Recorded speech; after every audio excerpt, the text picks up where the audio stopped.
It's gonna be some cool stuff.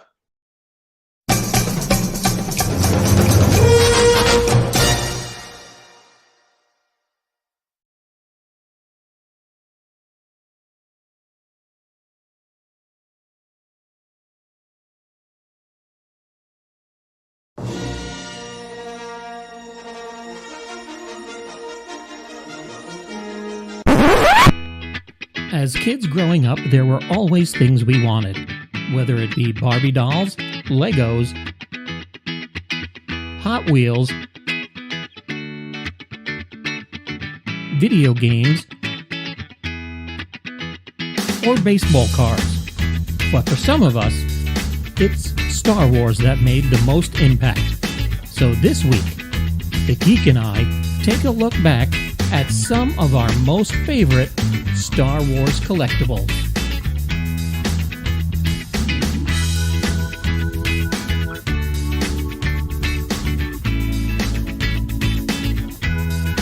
Good afternoon, Jeffrey. How are you, sir?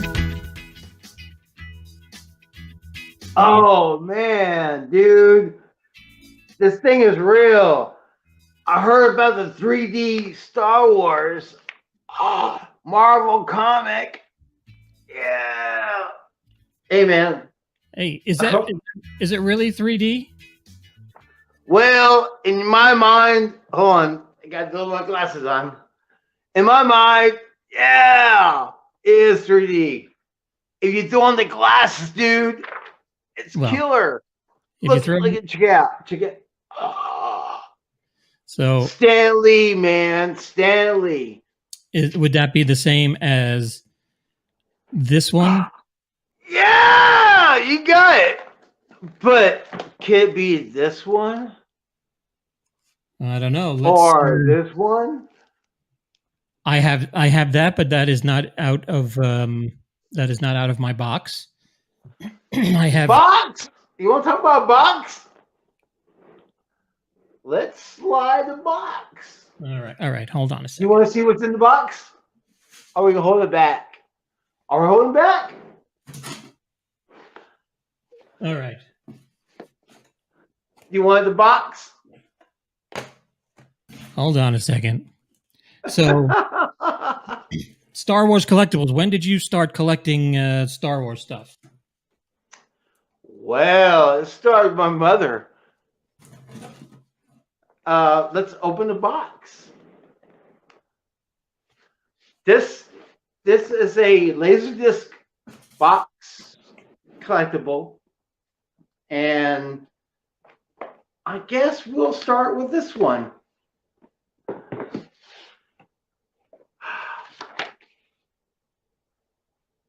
don't know if you want to make it bigger or not, but yeah. What is It's the program for Star Wars. Dude, when I went to see Star Wars for the very first time, yeah, man, I mean, here's the deal, dude. My mom, God bless her soul, she's gone now.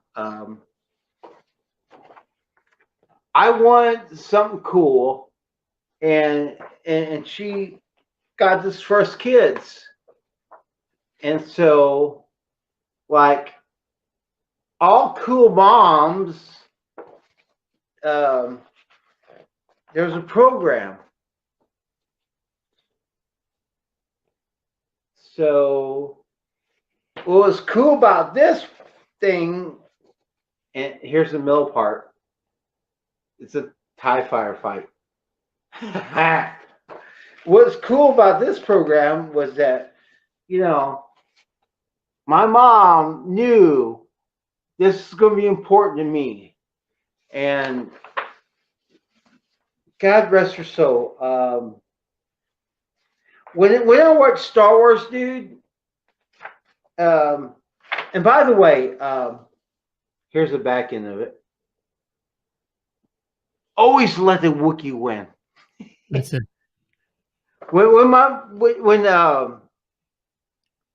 Oh man, I'm bringing the tears here. Star Wars meant so much to me. My mom knew this film was so important, and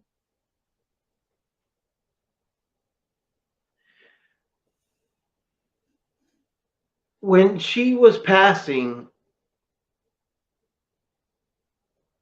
she knew, and I told her,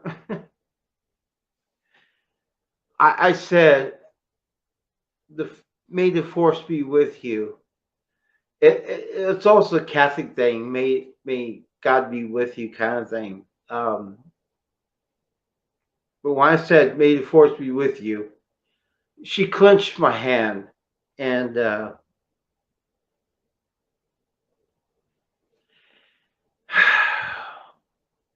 I want to thank my little brother and his wife Michelle and my nephew Caden for the shirt. 77 live, man. Right? Not to bring anybody down, but yeah, Star Wars is strong in my family. Sorry, man. No, you're good. I understand. I mean, it's emotional for everybody.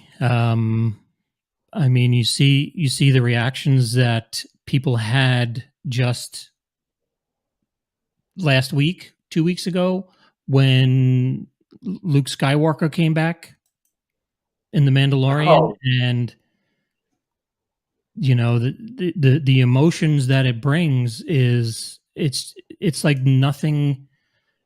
I think anybody can duplicate and or will duplicate ever again. And it's I want to say one thing. Thank you, Kevin Smith, for this sign right here.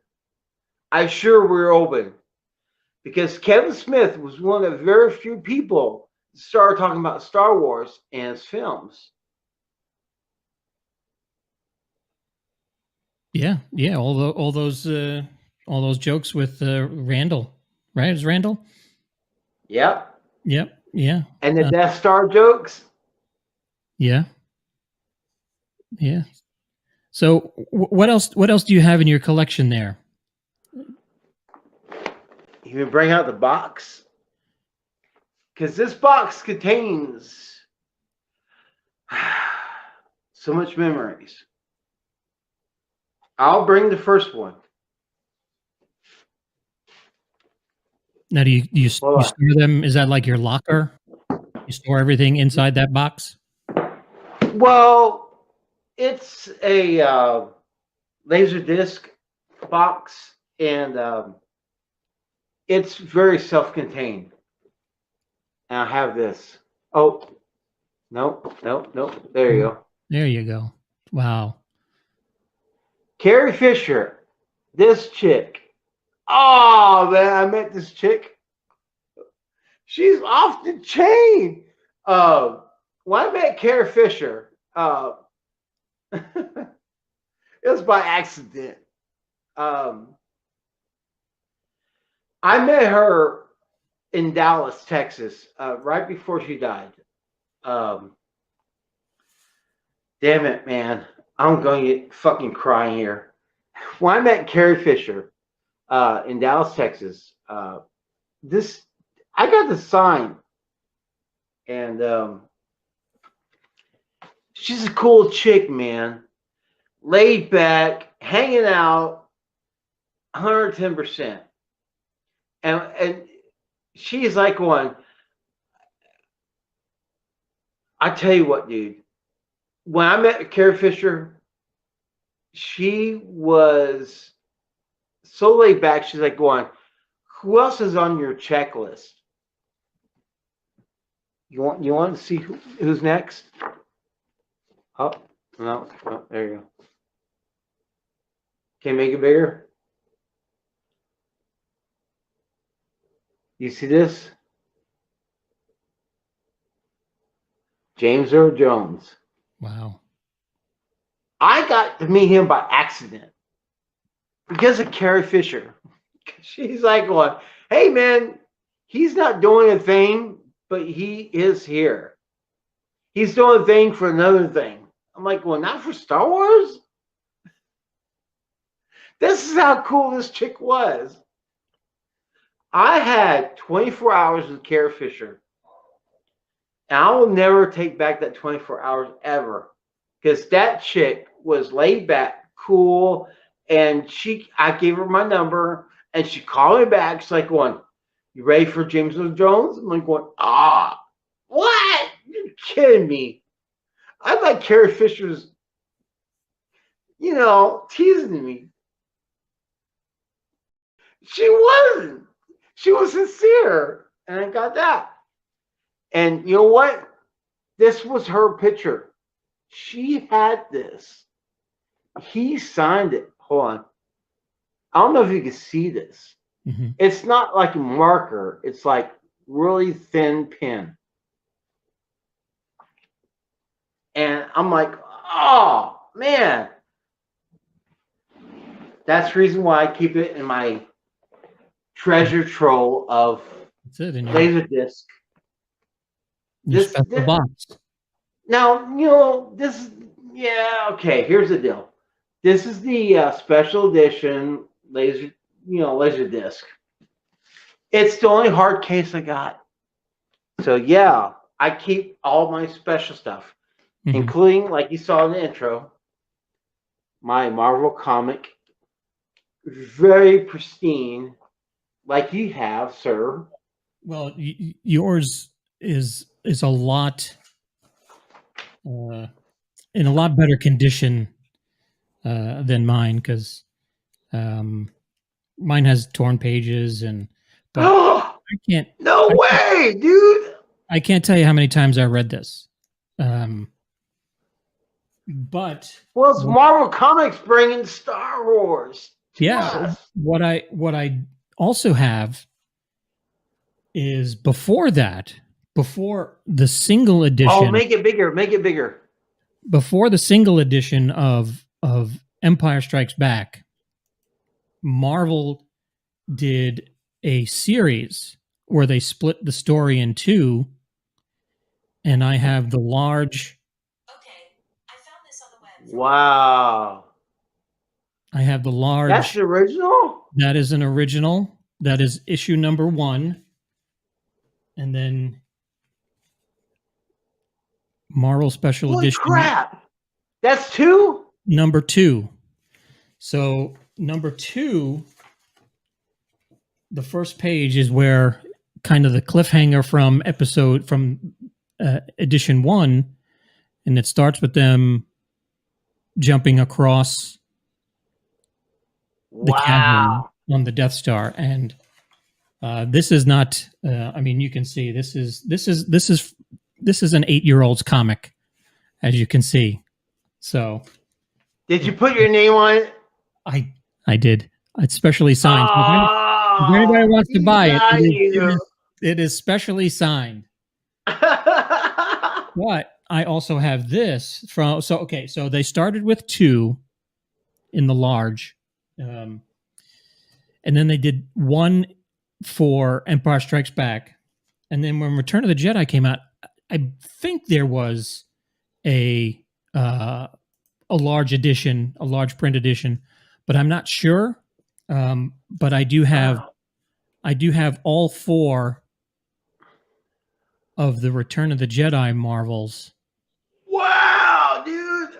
So there's 4 editions of that I have. Well, see, I was looking at my Marvel right now. Look at my Marvel. This one's from back in the days, the original. This is the killer part. There you go. Stan Lee presents. Right? Who I knew in the future where Marvel and Star Wars were so significant to our timeline, right? Especially this. I don't know if you can see it or not.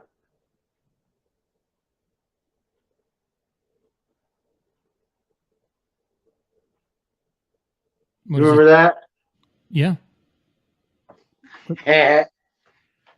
We'll leave that Easter egg for the Mhm. fans out there. So, But outside the autographs and whatnot, and the original, you know, mhm.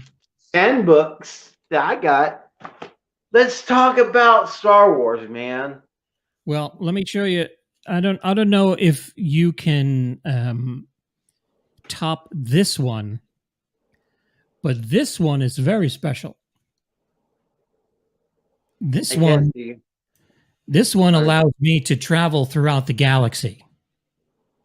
And I don't know if you have one of these. Hold on. Let me see. I think I have.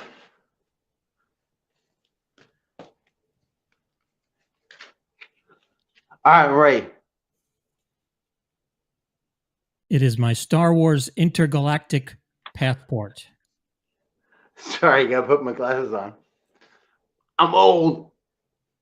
Holy crap! Really? So I've been to so far in it says okay, this is official use. All right, as you can see. Well, maybe not. There you go. Official use. And I've been to Wow. I've been to Dantooine. I've been to Tatooine. Nice. I've been on a Star Destroyer. I've been to Moss Isley, right there, Moss Isley Spaceport. This is I had just gotten away, and I just made it. But if you look right here, I was on Alderaan for a little while, and I did make it out. Before or after? Well, definitely not after. Definitely not after. But I figured you're on a Stardust, like Stardust. yeah, I flew through the system. Oh, come on! We gotta give a shout out to Rogue. Well, speaking of Rogue One, I do have, I really stopped collecting stuff, figures and stuff like that. I went to more, books and movies and stuff like that. But I did find these. These were in Dollar Tree. I got all of these in Dollar Tree for $1 a piece. Oh, don't tell me! Wow. There's Cassian Andor. These were all a buck each. That's what 3/4 scale. And there That a small one. there's your Stardust right there. That's a small one, right? These are the tiny, the tiny figures. So, Right, the ones we grew up with. Right, that size. Well, here's the deal. Damn it. I'm not prepared now. See, you got me going here. I have a release where she's a colonel, like like above where she grew before they decided to make the movie different. Mm-hmm. So I got that one. I have it in a box. Damn it. So, as far as what is the oldest Star Wars collectible you have? Well, that would be my crack it out program. My mom got me. Okay, so we sent out a call to the viewers and listeners about sending us photos of your collection. So I got a response from Debbie, and what Debbie sent in was this. Nice. This is What is that? it is a Darth Vader lithograph. What year? I'm not certain, but it looks like down here at the bottom it's signed by the author, the artist. Let's see if I can make it bigger.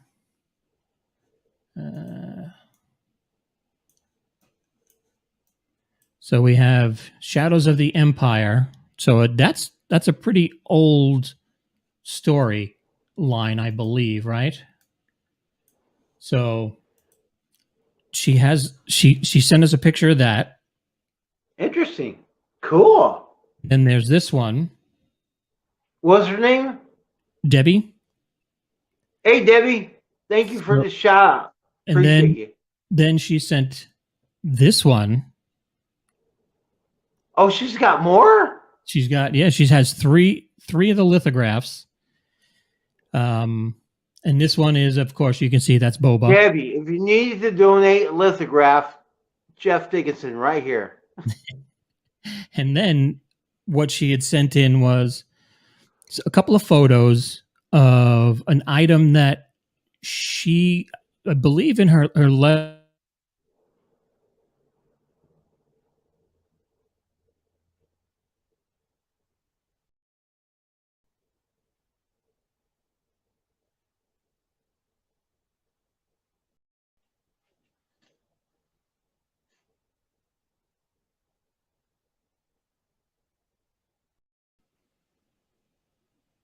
So she sent these over, and she said she got these from a friend of hers that, let's see if I can bring it up. So she's got this Yoda. Nice. So she didn't know where this came from, and asked she knows we're going to send it too. If I do a little research on it. So this is a vinyl Yoda puppet. And on the back, on his neck, it says Lucasfilm, made, of course, probably made in China, but it says 1981. So before the days, man. Here's the deal. This is a shout out to all the collectors. If you're collecting and got anything before 1997, that's the thing to have, because that's going for big money. So let me bring this up. So I did some research for her, and I found this online. Let's see if I can. So here is the original. Your step must be quick. Your action sure. Yoda puppet and the Force lightsaber. As you hold your lightsaber, the sound of the Force moves with you. It can be a powerful friend. That is your first lesson. Learn it well. The Force isn't my lightsaber. The Force is in all things. You, my young Jedi. I remember that. Force lightsaber and new Yoda puppet, each sold separately from Kenner's Star Wars Hardback Collection. So thank you, Debbie. I remember that. For sending that stuff in. I mean, that was one of the items I know I wanted the lightsaber, but never got it, and I don't remember that Yoda. I don't remember the Yoda puppet. So well, I remember it because it's before 1997. Here's the deal: there was a dry spell, and Lucasfilm was like literally throwing out stuff, and between 83 and 97 was that weird period. And that's, like I said, is very highly collectible, because that was a dry period. That was when, Kenner was throwing out stuff before they lost her license. Was that the Schwarzenegger Skywalker, and where they're all beefed up like they're on steroids and stuff? That was when we were doing this, man. Yeah, a little of that. We're doing this, and like going, come on, man, bring it back. Bring back the cool stuff. So, anything else you want to talk about on the on Star Wars collectibles, Jeff? Oh, collectibles. Let's dive into the movies. Okay. Let's talk about how should we approach these movies. Being me, or OG, I saw it as a kid. You saw it when you saw it. Let's talk about that. Okay. Well, I remember I saw it in the summer of 77. I was 8 years old, and I saw it for my birthday. And the thing that I remember about it the most is driving to the theater to go see the movie. And I know every one of my friends had seen it already, and I was one of the last ones in August to see it. And I remember driving down to the theater, and the way that we had to go, we had to make a U-turn to go up a different side, a fork in the road to go up a different highway. And the theater was right there. And my dad, before we made the U-turn, we were stopped at a light, and he said, "Boys," because my brother was with us, and he said, "Boys, we're unfortunately not going to go see Star Wars today because there's too much sex and violence in it. So we are going to go see a Porky Pig movie." And my brother and I flipped out in the car, and it just turns out that my dad was teasing us and already had the tickets to go see it for my birthday. So that is what I remember the most. I don't remember, everybody has the story of them seeing the Star Destroyer come over for the first time, and that's when I wanted to be in movies. And you know what? I don't remember any of that. It was a great experience, and I fell in love with the movie. I know that because of, I mean, as you can see, what's in the room behind me. I have every version of the film that has ever been released, whether it be the widescreen, the original cut widescreen, the original pan and scan version, the widescreen THX version, whatever it be. The only thing that I do not have is the Blu-rays. I do not. I have not bought Star Wars on Blu-ray yet. I don't know why. You want to hear an interesting story? I stood in line. This is so sad because I own the originals. I own the originals on DVD, which said Star Wars, like literally Star Wars, and goes to crawl. No episode labels. Boys and girls, there was no episode labels back in the days. But I stood in line for that Blu-ray only because I heard there was special features that's going to be released. And yes, sir, they were. If you guys get a chance, okay, I purchased it DVD, well, as you saw, Laserdisc. And oh my goodness, hold on. I dropped it. Stood in line and met this chick. Every penny worth it. Dude. Hold on, there you go. I don't know if you can see it. Like I said, it's worth every penny.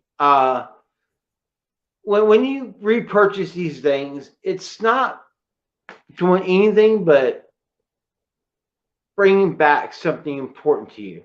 Mm-hmm. So yeah, you start with the DVD, and well, hold on, the VHS, and then I never owned a VHS, Star Wars until when it first got introduced.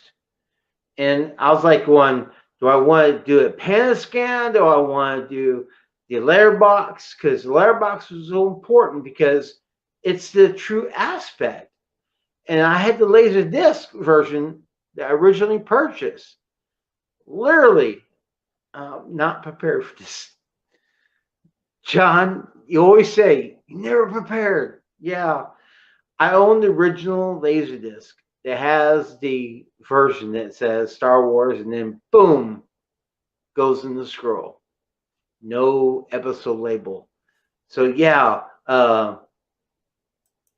how deep do you go into the Star Wars? How deep are you into Star Wars?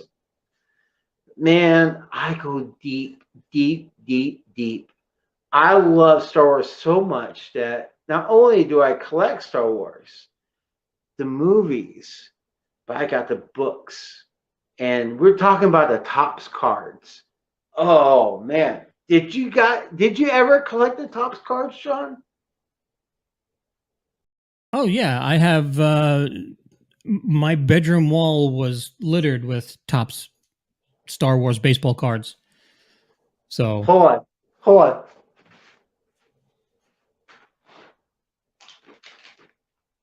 Sorry. Like I said, I wish I was better prepared. All right. So you want to start with 1, 2, or 3? You tell me. let's start with one. All right, Star Wars. There's a book of all the Star Wars cards that we all collected. And it comes with a wrapper. It's like oh man, it's like the wrapper. Like you used to get the bubble gums. Mhm. You want to see something cool? All right, here we go. Here's the opening page and the ending page. And there's a special thing on these books. If you ever get a chance to get it, special cards. But in the back end, the bubble gum we can't always chew. Mhm. Yeah. All right, ready? Empire? You Sure. do it? Yeah. All right. Empire Strikes Back. Okay, so now that one I've seen.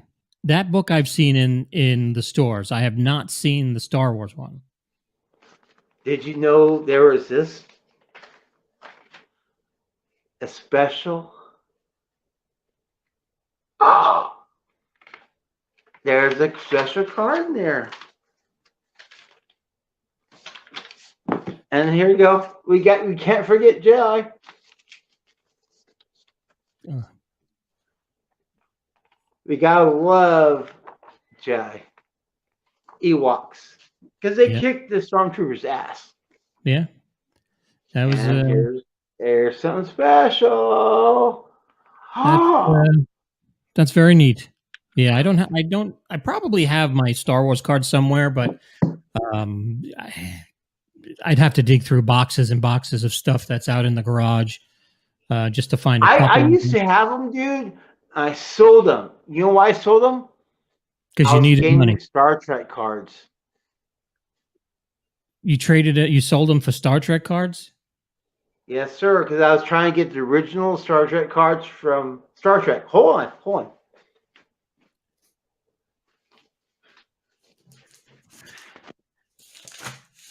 Yeah, I got Okay. that too. But Yes. this is not about Star Trek. But hey, guess Well- what? Special Star Trek stuff. You know, Star Trek. Star Trek wasn't big for me until probably. I would say, I did watch the Next Generation, and then that's probably where I was really introduced into Star Trek. And I know, like you Next said, gen this for isn't- me, man. This hurt my isn't heart. this isn't a Star Trek show, but as far as Star Trek stuff that I have, I heard you got a killer ornament. this is basically I have a Deep Space Nine magazine that is, where is it? right there. Can you see that? Signed by Yeah. Armin signed by Quark. I met him at probably, I think it was a Star Trek convention in Manhattan one year. And there's Quark. He signed 2 things for me that day. Nice. Yeah, and that's about it I have on Star Trek. I mean, I do have some comics that I thought at the time when I picked them up they were going to be worth something, but I'm not good at finding stuff I'm like not going to that. bring out my Star Trek autographs because you know what? I can do that too. Okay, so but yeah, you know what we'll man. do is Here's save the that deal. We're talking about for Star program. Wars, the wars. Can I ask you a question, sir? My sir. They have to introduce the films to a new generation. Now, we grew up with the OG Star Wars, Empire, Jedi. That's how we grew up, right? 77 style. Now, how would you introduce this new venture with all the prequels and sequels and in between this?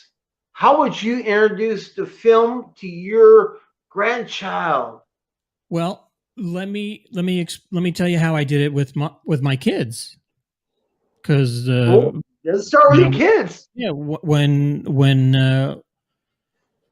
my boys were old enough, of How course. old was that? Well, what's old enough for Star Wars for me? Well, I'm not talking about. I literally, dude. I was 12 years old when I saw Star Wars. Yeah, I was 8. So, what's old enough then for Star Wars? Well, what I don't when I say old enough, I don't mean old enough as in age. I mean old enough as in getting ready to go see a Star Wars movie in the theater. Do you understand the? No, not even understand, but just because they were born. My oldest son was born in '97, so he was 2 when Phantom Menace came out. So that's not old enough to go to a movie. Is what to a theater. Can I stop you for a second? Phantom Menace, disappointment or a joy?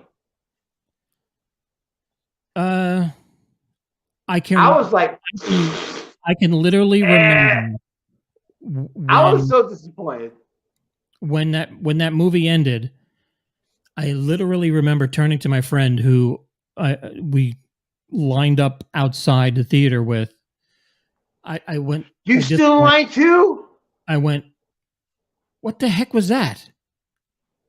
I was like going, Jar Jar Binks. What the hell? Afterwards, I was trying to race. I was looking forward to seeing what happens after Jedi. That I was so disappointed. Like going, okay, let's just start from the beginning. Sure, I was getting there. I was like, let's see Darth Vader, and I was like going, Jar Jar Binks, what? And then to see the Emperor. By the way, for most people didn't know that the Emperor was there. He's like, "What? We're very interested in seeing your outcome." Well, I mean, it's kind of a giveaway. You knew who he was, but a lot of people didn't know that, though. I think over the years, I've come to like Phantom Menace a lot better than now. Some people say their favorite prequel is number 3, is Revenge of the Sith. I kind of like the first one better because it reminded me more of the original, where there was more, it was more storytelling and world building than it was action adventure. And I think that's what the problem is with the sequels, is that they didn't go into world building. They just said, here's Star Wars 30 years later. Let's go swing some lightsabers and shoot at some people. And, they didn't build any worlds, and you don't see the, it's like, oh, another desert planet. Woohoo. The galaxy is very boring until you go look at the original, you were on a desert planet and a Death Star. That was the entire movie. Desert Planet and Death Star. You didn't go anywhere else. And then in Empire, they bring us to the Snow Planet and a Cloud City and a Swamp World. And then in Jedi, you have, a forest, a giant forest. And in The Phantom Menace, you have Coruscant, a city that's a planet. And you have, another, a moon, a planet of Naboo. Did you watch the second film, the prequel? You have everything that goes underneath in the lakes, where the Gungans live. So there was always a different world. Whereas I don't know. I just think they lost their imagination and just wanted to make a film and just stamp it with a Star Wars logo and say, here you go. For me, dude, I mean, hey, I own the box set. So yeah, I own the originals. And the prequels back when it got released on Blu-ray, and that's all we had back in the days, because this is before George Lucas said, you know what, I'm selling the franchise. But before he did, all we got was the prequels and the originals. And the second one I never watched to this day. I mean, I tried. I literally put it in there, and it's like after he's flying around and bouncing around and trying to fight people on the land speeder thing, it lost me, and I pulled it out. But the third one, that got me, because I want to see how Darth Vader became Darth Vader. So yeah, it got me on the third one. Well, going back to what started this was, when are you old enough to bring children to a Star Wars movie? So when Attack of the Clones came out, that was 2002. So you figure, let's see, 97, 8, 9. So he was 4 or 5 years old at the time, probably 4 because he was a December baby. So if it came out in May, probably 4 years old. Sagittarius, way to go. So he did not go with me when it came out, but a little later on, they re-released it in IMAX. So his first Star Wars movie was the cartoon? Was Attack of the Clones in IMAX. And we drove, I remember driving. No. Episode 2, Attack of the Clones. Okay. The one that you say you can't sit through. His first Star Wars movie was Star Wars in IMAX. And then as far as the last one, I made sure when Revenge of the Sith came out that he was there opening night and waited online. So did you like that one? It was okay. I mean, did you like the way Darth Vader became Darth Vader and at the end? I mean, I thought it tied it before Rogue. They tied it in pretty good, I thought. You know what? I've mixed feelings on it. I mean, they're good movies to watch. I have a problem with the dialogue. I don't think it was real dialogue. No, not even that. It's like, you can watch all these TV shows that are on today, and I turn to my wife and go, people don't talk like that. That is not a line that would normally come out of somebody's mouth. Dude, George Lucas wrote lines that no one will ever talk about. Come on. Well, I believe it was. I think Campbell and Harrison Ford said a lot about that. But it's not. I'm not talking about the words. I'm talking about the dialogue, where it just doesn't sound real.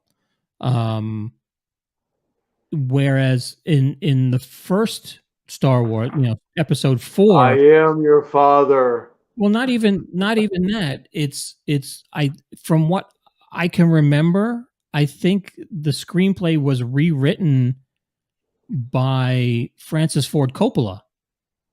And if anybody knows dialogue, it's that guy. So Now you can't blame George for bringing Francis along because you know what? They're good buddies from back in the days. I'm not blaming him. I just think it made it better, because to see Anakin standing there and going, "Oh, I hate sand. It's coarse. It's rough. It gets everywhere." I mean, it's just Sand people. It's just bad dialogue. So, well, You know what was crazy for me was the hatred for sand people. Yet they're the ones that saved Boba Fett's ass, and we're not talking about the TV show, by the way. We're talking about the movies. Anyway, I'm sorry.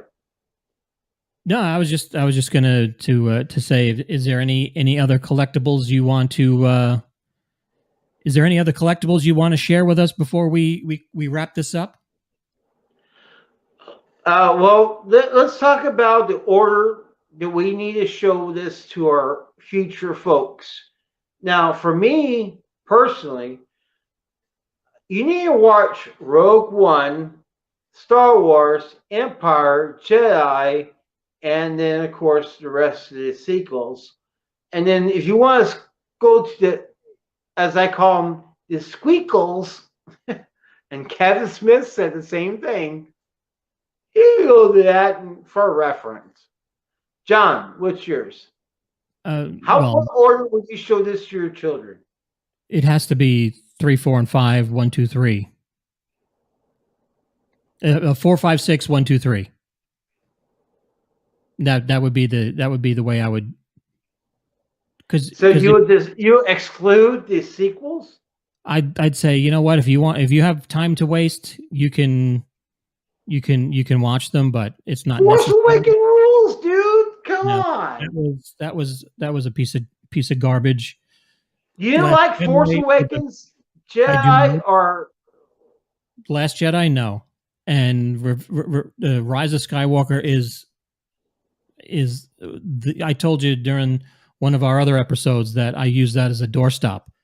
So, gotta send that to this guy right here. Well, it's under the I'll door. give you a real doorstop. Send that thing over here. Because I have a lot of respect for the Skywalker series. And by the way, the prequels blows, dude. They blow. Outside the third one I like because I get to see how, Darth Vader became Darth Vader. Outside from that, I can leave it alone. The original OG3 77 style, yeah. That's it. Other than that, the sequels I enjoyed because I always wanted to see what happens next. And that's all we all wanted. What happens next? And unfortunately, we didn't get it. So we got this guy. We got a whole bunch of characters that nobody cares about.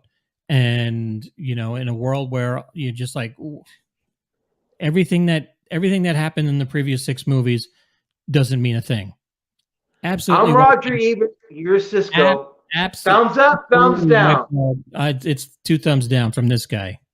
So this guy's got a thumbs up, man.